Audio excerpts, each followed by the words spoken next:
அன்பு நேயர்களே, என் அம்மா சுயம்பு துர்க்கையம்மாவை பற்றியே பாடல்களை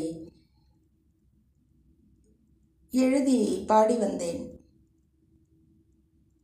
பக்கத்து கொள்ளைக்காரியாக பவானி அம்மா வந்தாள். அவளை பற்றியும் பாட வைத்தாள்.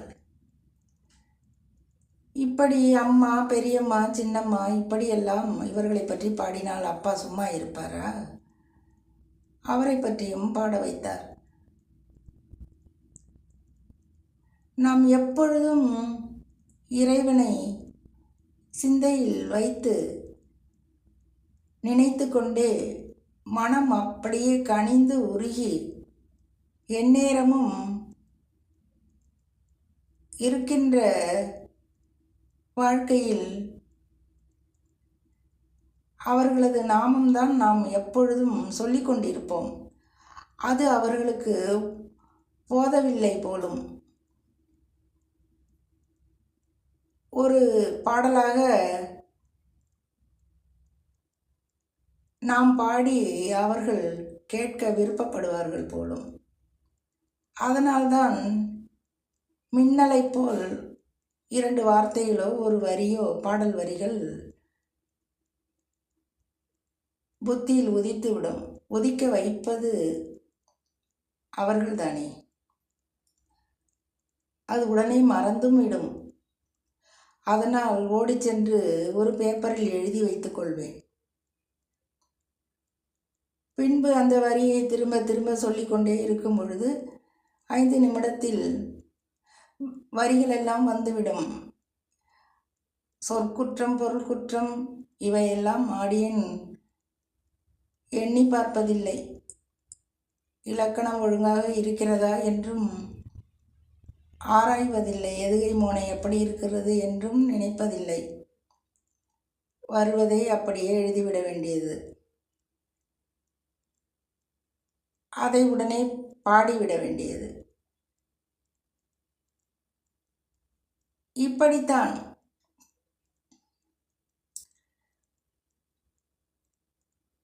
எல்லா தெய்வங்களையும் பற்றி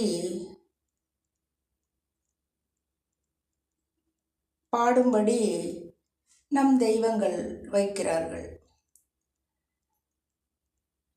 பவானி அம்மன் ஆலயத்தில் பரிவார தெய்வங்களில் வராகி அம்மனும் உண்டு. பொதுவாக வராகி என்றால் காட்டுப்பன்றி முகம் என்று நினைக்கிறோம். வட்ட முகத்துடனும் இருப்பாள். ஆலயங்களில் பார்த்திருக்கிறோம். கனவில் வந்தால் தாய் வட்ட முகத்தில் ஒரு வரி எடுத்து கொடுத்தாள் ராகத்தோடு. கனத்த மேனியுடன் என்று மட்டுமே அந்த வரியும் அந்த இசையும். பின்பு விழிப்பு வந்து விட்டது. அந்த இசையை பதிவு செய்து கொண்டு பாடல் வரிகளை எழுதி வைத்துக்கொண்டு, வரிகள் அல்ல வார்த்தை, 2 வார்த்தை, கனத்த மேனியுடன் என்று அன்னை கூறினாள் அல்லவா? அந்த மெட்டில்தான் மங்கள குங்குமத்தில் வராகி தங்கி இருப்பவளே. அப்படி என்று அந்த பாடலில் இடையில் கனத்த மேனியுடன் வராகி காட்சி கொடுப்பவளே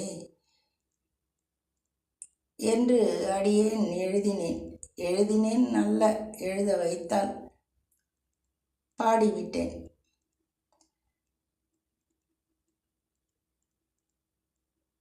இப்படித்தான் நம் நல்வினை பயனால் இப்பிறவியில் ஏதோ நமக்கு கொஞ்சம் கிடைத்து விடுகின்றது. அதை அப்படியே பிடித்து கொண்டு தக்க வைத்து கொள்ள வேண்டும். ஏனென்றால் இந்த இறை அமுதமானது எத்தனை உண்டாலும் சலிக்காது.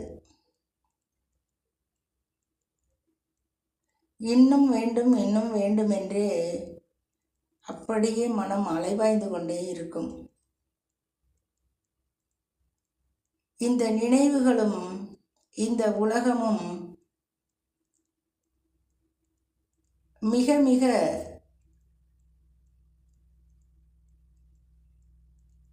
அழகானது, அருளானது.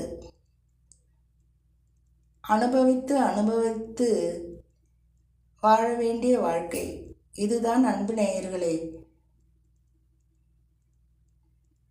இப்படி இருக்கும் வாழ்க்கையில் நாம் யாருக்கு என்ன கெடுதல் செய்து விட போகின்றோம்? நம்மால் செய்ய முடியாது. கோபப்படுவோம், ஆனாலும் சாந்தமாகி விடுவோம். இப்படித்தான் பக்தியில் திளைப்பவர்கள் அனைவரது மனமும். அன்பு நேயர்களே, அடுத்த பதிவில் சந்திப்போம்.